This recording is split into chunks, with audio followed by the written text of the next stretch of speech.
Hi friends, வணக்கம். Welcome to our channel. இன்றைக்கி நல்லா மொறு மொறுன்னு சூப்பரான டேஸ்ட்டில் வெங்காய வடை எப்படி செய்கிறதுன்னு பார்க்கலாம். வாங்க வீடியோக்குள்ளே போகலாம். நான் இன்றைக்கி பெரிய வெங்காயத்தில் இந்த சைஸ் வெங்காயத்தில் ஒரு 3 வெங்காயம் எடுத்திருக்கேன். இப்போ இதை நைஸாக கட் பண்ணிக்கலாம். இந்த மாதிரி நல்லா நைஸாக கட் பண்ணிக்கோங்க. அப்போ தான் நம்ம வடை செய்கிறதுக்கு ரொம்ப ஈஸியாக இருக்கும். முடிஞ்ச அளவுக்கு நைஸாக கட் பண்ணிடுங்க. இப்போ எல்லா வெங்காயத்தையுமே கட் பண்ணி எடுத்தாச்சு இந்த மாதிரி. இப்போ இது கூட நான் 1/4 டீஸ்பூன் அளவுக்கு மஞ்சள்தூள் சேர்த்துக்கிறேன். இப்போ இது கூட தேவையான அளவு உப்பு சேர்த்துக்கலாம். நான் 1 டீஸ்பூன் அளவுக்கு உப்பு சேர்த்துக்கிறேன்.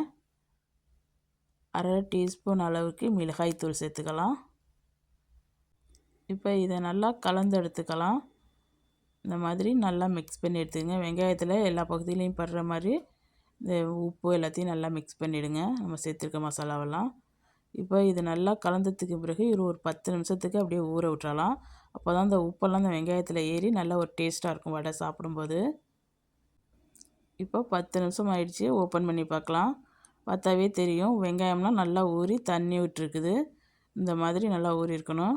10 நிமிஷம் ஊற வச்சா போதும், ரொம்ப நேரம் ஊற வைக்க வேண்டியதில்லை. இப்போ இதை நல்லா மறுபடியும் நல்லா பிசைஞ்சிட்டு இது கூட கொஞ்சமாக கருவேப்பிலை சேர்த்துக்குங்க. 2 பச்சை மிளகாய் சேர்த்துருக்கேன், உங்கள் காரத்துக்கு ஏற்ப சேர்த்துங்க. கொஞ்சமாக கொத்தமல்லி தழை, 1/4 டீஸ்பூன் அளவுக்கு பெருங்காயத்தூள் சேர்த்துக்கிறேன். 3 டேபிள் ஸ்பூன் அளவுக்கு மைதா மாவு சேர்த்துருக்கேன். 3 டேபிள் ஸ்பூன் அளவுக்கு அரிசி மாவு சேர்த்துருக்கேன். அரிசி மாவு சேர்த்து நம்ம செய்யும்போது நல்லா மொறு மொறுன்னு கிடைக்கும் வெங்காய வடை. உங்களுக்கு அரிசி மாவு வேண்டாம்னா முழுமையாகவே மைதா மாவு சேர்த்துக்கலாம். இப்போ எல்லாத்தையும் சேர்த்து நல்லா மிக்ஸ் பண்ணிடுங்க. தண்ணி எதுவும் சேர்க்க வேண்டாம். அந்த வெங்காயத்தில் இருக்க தண்ணியே நம்ம பிசைகிறதுக்கு கரெக்டாக வரும். இந்த மாதிரி நல்லா கலந்து எடுத்துக்கலாம். ஒருவேளை உங்களுக்கு வெங்காயத்தில் தண்ணி ரொம்ப நிறையா தெரிஞ்சிச்சுன்னா இன்னும் 1 டேபிள் ஸ்பூன் அளவுக்கு மைதா மாவும் 1 டேபிள் ஸ்பூன் அளவுக்கு அரிசி மாவும் சேர்த்து மறுபடியும் பிசைஞ்சுக்குங்க அந்த பக்குவம் வர்ற வரைக்கும். பாருங்கள், இப்போ மாவை நல்லா பிசைஞ்சு எடுத்தாச்சு. இந்த மாதிரி இருக்கணும். இந்த மாதிரி நல்லா கலந்து எடுத்துக்குங்க.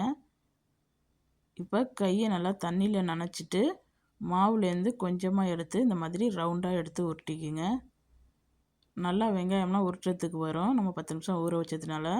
பாருங்கள், இந்த மாதிரி உருட்டிட்டு லைட்டாக இப்படி தட்டிக்கிங்க, அவ்வளோதான். இதே மாதிரி எண்ணெயில் தட்டி போட வேண்டியதான். ரொம்ப சுலபமாக இருக்கும். நீங்கள் தட்டி ஒரு தட்டில் வச்சுட்டு கூட போடலாம். ஒரு கடாயில் எண்ணெய் விட்டுருக்கேன்.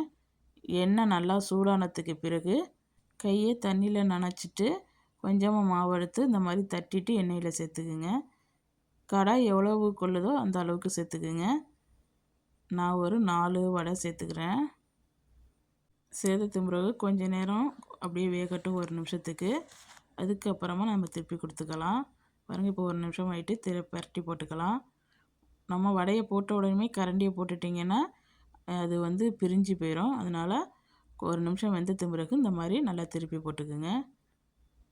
அடுப்பு மீடியம் ஃப்ளேம்லேயே இருக்கட்டும். ஹை ஃப்ளேமில் இருந்துச்சுன்னா சீக்கிரம் கலர் சேஞ்ச் ஆகிரும். லோ ஃப்ளேமில் இருந்துச்சுனாலும் எண்ணெய் குடிக்க கிளம்பிடும். அதனால் மீடியம் ஃப்ளேம்லேயே வச்சு குக் பண்ணுங்கள். இப்போ முன்னாடியோட கலர் கொஞ்சம் சேஞ்ச் ஆகிருக்கு. 2 பக்கமும் நல்லா திருப்பி திருப்பி கொடுத்து நான் கொஞ்சம் நேரம் வேக வச்சு எடுத்துக்கலாம். ஈவினிங் டைம் இந்த மாதிரி வெங்காய வடையும் மசாலா டீயும் வச்சு சாப்பிடும்போது டேஸ்ட்டு சூப்பராக இருக்கும். நீங்கள் ட்ரை பண்ணி பாருங்கள்.